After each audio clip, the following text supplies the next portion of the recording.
Magandang umaga po.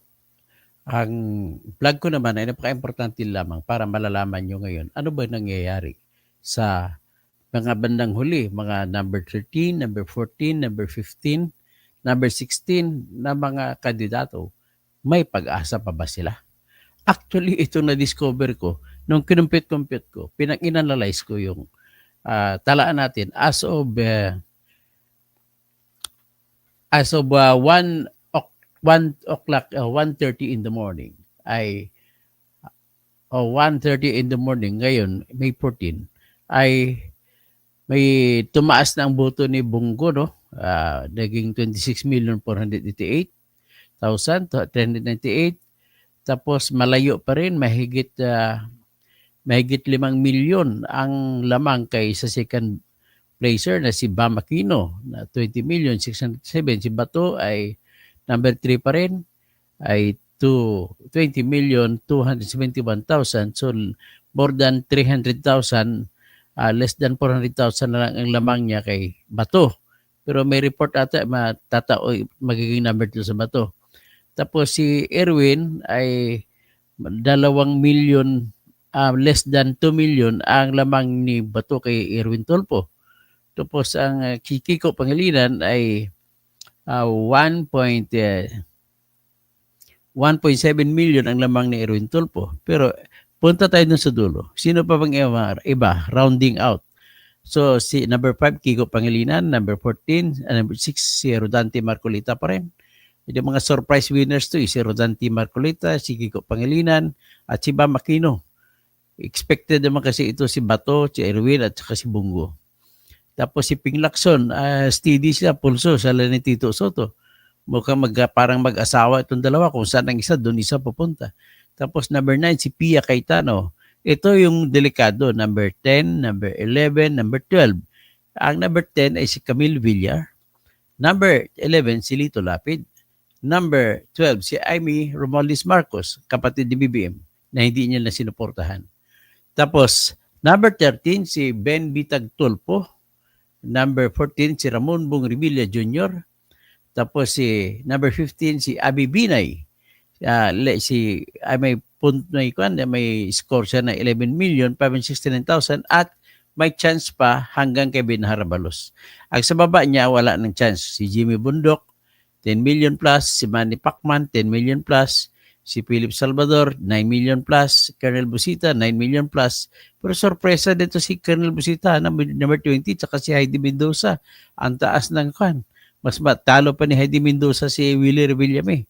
So, Attorney Vic Rodriguez, mataas din, no? Si Raul Cabaca Calambino, ay mataas din. Sino pa bang iba?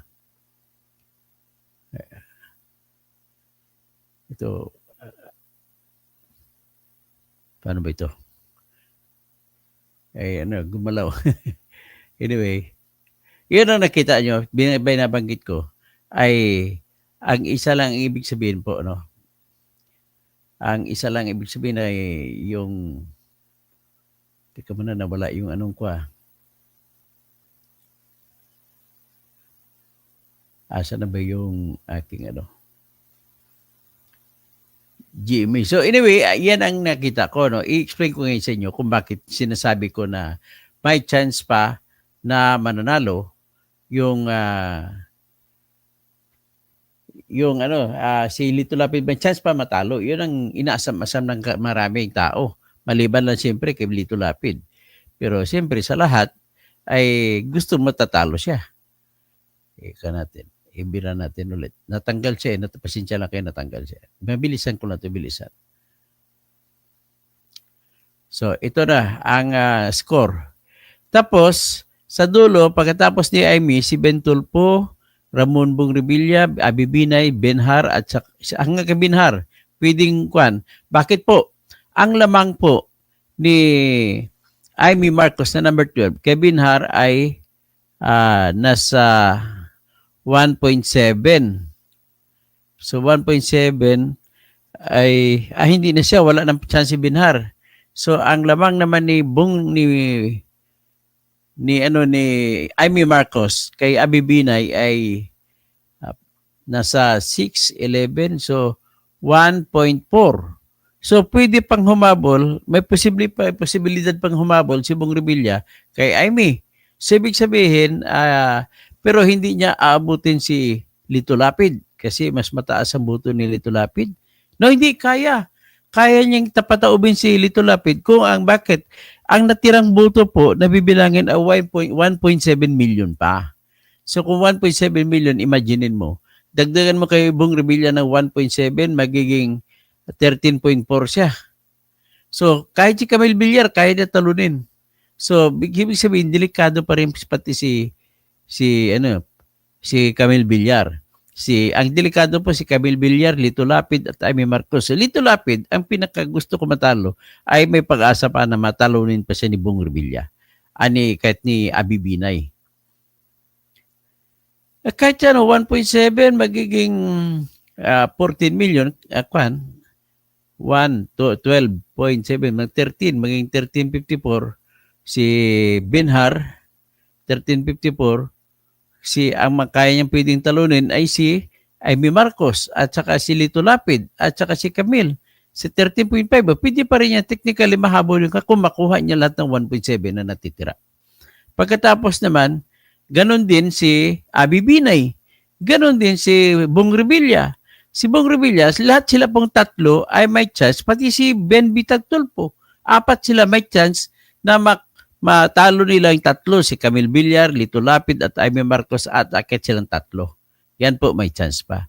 At least, kung tinitingnan ko dito, ang gusto ko matalo talaga ito si Lito Lapid. So may chance pa na matatalo ito si Lito Lapid po. Ayan o. Ngayon, bakit ko na-compute? Kasi po sa aking competition, ito po ang nakikita ninyo. Ang kabuang nabilang na sa ngayon ay 97.36 na botante. So kung 97.36 na botante, ang equivalent na number of votes na voted na ay 56,088,529. So ang hindi pa nakaboto para maging 100% na bumoto ay 1.7 million. So kung 1.7 million, iyon pa ang titingnan yun kung paano makahabol. Okay? So with that, still there is hope in the dark. Pwede sabihin dark na. Dark stage na tayo. There is still hope in the dark na matalo si Lito Lapid. So yun lamang po ang gusto kong mangyari dito para naman mawala naman siya. Alam mo na, sa tulang, sabihin ko na sa iyo, Lito Lapid, naasar ako talaga sa iyo. Di file-file ka pa ng kaso, talagang protector ka naman ng Pogo yung anak mo nga, yan ang papatakbo sa mga Chinese na nung kahulihan. Pinasakay niya sa eroplano pa. Nak ng waiting, yung anak mong babae, sa immigration na trabaho, yan po, pati si Maynard, anak mo, itumakbo pa ng konsihal na nanalo pa sa konsihal. Nanalo na si Jing Kapil. Nanalo sa Purak. Bumubuo rin kayo ng sariling dynasty. Si Mark Lapid, isang anak mo, hindi tumakbo. Kasi may pwesto naman So, yan po, ang ibig ko nang sabihin dito ay may chance pa po, ipagdasal lang natin, may chance pa matalo si Lito Lapid. So, bawasan naman natin yung mga taong hindi nakapag-aral. Balikan ko ipakita ko sa inyo ulit. Siguro, i-share ko ulit kung sino ang latest standing as of 1:30 a.m. today. Ito po yung update. Ito. So, yan ang update natin. Itaas natin, number 1 pa rin ulit si Bongo. Number 2 si Bamakino. Number 3 si Bato. Number 4 si Erwin Tulfo na dapat mabagsak din to. Isa na ito na walang tinapos sa pag-aral. Si Kiko Pangilinan, ay abogado naman ito. Si Rodante Marcoleta, abogado naman ito, number 6. Tapos si Ping Lacson, ito general naman ito, matalino naman ito. Number 8, si Tito Soto, matalino rin ito. Si Pia Quitano, abogada, matalino. Si Camille Villar, business graduate din ito, matalino. Nako, Lito Lapid, matalinong tuso ito kasi hindi nakatapos ng... Akalain mo ba naman? Dalawa na sila ni Bintulpo. Dalawa na sila ni Erwin Tulfo ang hindi nakatapos ng pag-aral sa mga nanalo. Kakahiya naman ito. Ano bang mga Pinoy? Ba't sinama pa dito si Kwan? Sinama pa si Lito Lapid. At saka si Erwin Tulfo, hindi rin ito katapos na college. Wawa naman tayo dito. Nako, ano bang itong klaseng ito? So anyway, may chance pa tayo na matatanggal si Lito Lapid at mabawasan isa na lang ang hindi college graduate. At kung mangyari man yan at mananalo man ang aking petition disqualification laban kay Lito Lapid ay matatanggal siya, sumawala na ngayon ang hindi college graduate sa Senado. Okay? So ngayon, iniimbita ko si Amy Marcos, si Lito Lapid, hindi si Lito Lapid, si Amy Marcos, si Camille Villar, at saka si Bong Revilla, hindi rin ito nakatapos eh. Si Abi Binay, abogada to eh. Tsaka si Ben Harabalos, iniimbita ko kayo, tulungan nyo ako sa aking kaso na sinapa disqualification laban kay Erwin Tulfo at para desisyon na ng Comelec at para may power. Desisyonan ni George Erwin Garcia na tanggalin. At kung matanggal siya, aba, maganda, di ba? O ngayon, Mr. Bong Revilla, huwag ka na sumali kasi hindi ka nakatapos sa college eh. Ang inibita ko lang si Attorney Benhar Abalos, si Attorney Abi Binay, sino pang ibang pwedeng kumaso? Lahat sila, technically, pwede kumaso. Sila lang kasi ay may chance eh. Si Attorney Jimmy Bundok, baka pwede pa. Tulungan niyo ako. Kausapin niyo yung Comelec na papanalunin ako laban kay Erwin Tulfo. Tsaka tulungan niyo ako, may pera ba kayo? Bigyan niyo ako ng pera. Magsampa ako ng kaso kay laban kay Lito Lapid. At sampahan ko na rin si Ben Tulfo para sigurado wala na pati si Bong Revilla para wala na ring mga walang college graduate, hindi college graduate sa Senado. So, yan lang po ang masasabi ko. May chance pa po. May chance sa kamay ng Diyos. Tutulungan tayo ng sana si Boy George. Sabi ni Greenheart, nasa kamay ni Boy George sa mga senatorial winners. Dahil alam naman ng lahat na may dayaan sa counting. Rika Angari, ba't nanalo si Lito Lapid? Ako, hindi ko maintindihan. Sabi ng mga Ilocano na kabsat ko, Jack maawatan. Ang mga dyan. Yan po ang problema natin. No? So, tulungan niyo ako sa pagdasal, Rico Angari, na para hindi, mayroong magiging fair. Ano ba ang disqualification ko kay Lito Lap? Kay Erwin Tulfo?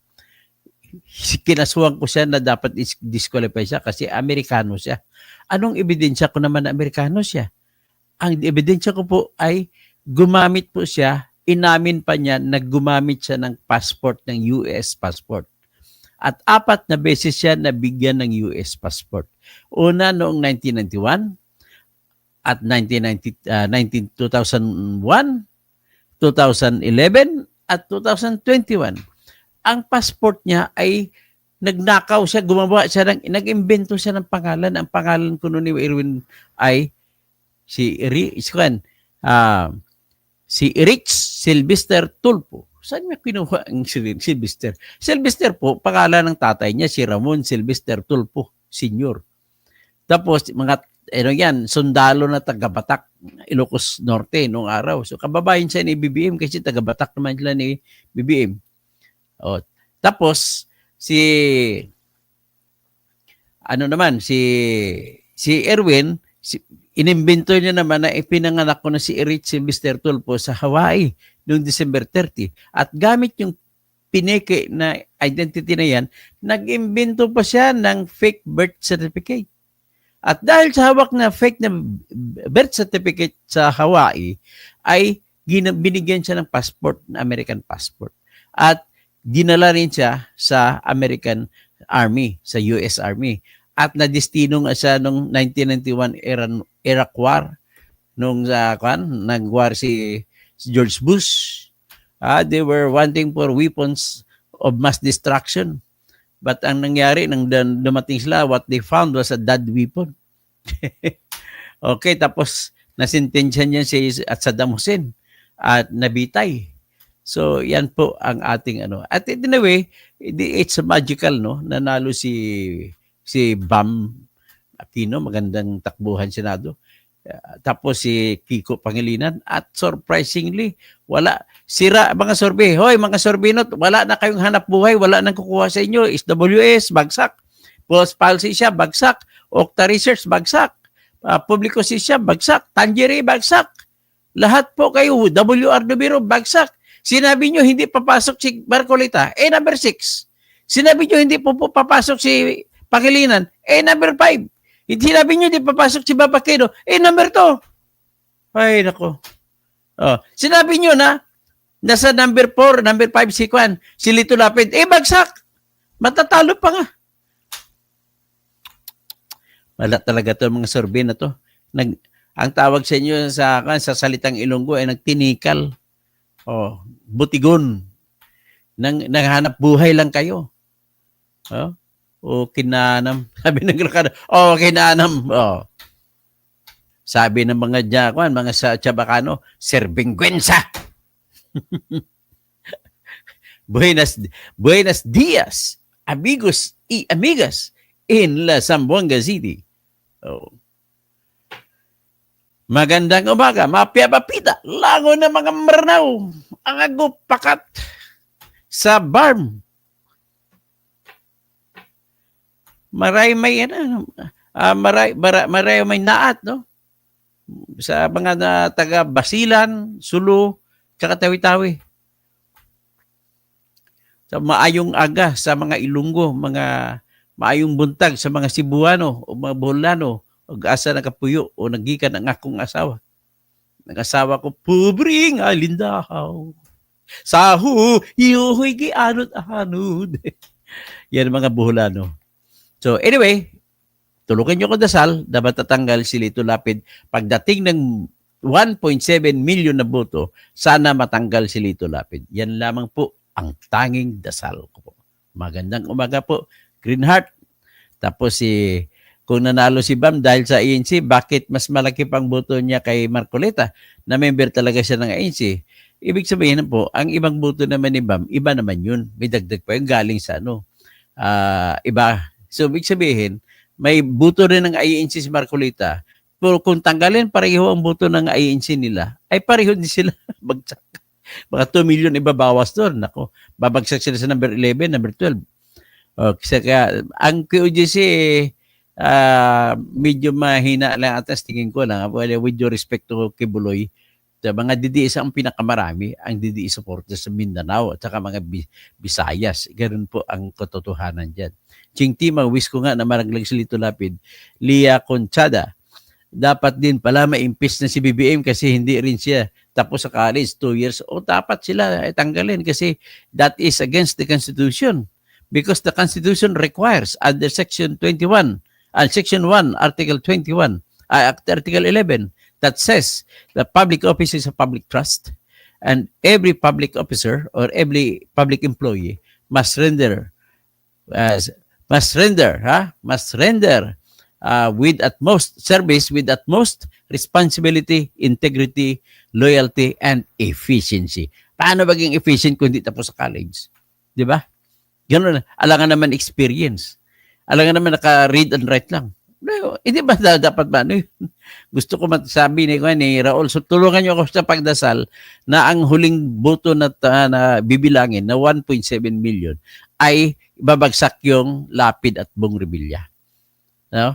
Pero ayaw ko rin naman nanalo ang kasunod kasi si Ben Tulfo. Dapat mas gusto ko si Abalos ang aakyat. So si Abalos ang papalit kay Lito Lapid.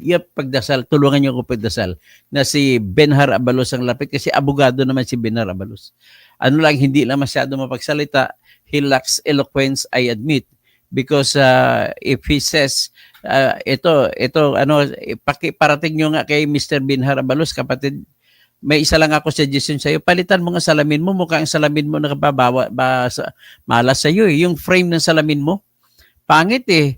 Makapal na yung buhok mo, hindi kaya sa akin na kalbo, makapal na yung buhok mo, makapal pang frame ng salamin mo, palitan mo yan. Dapat ang frame ng salamin mo, yung salamin na parang walang bakal. Dapat ganun ang salamin para makita, gwapo ka pa naman. Hindi nakikita pa ang kapugian mo eh. Sa mga TV, mga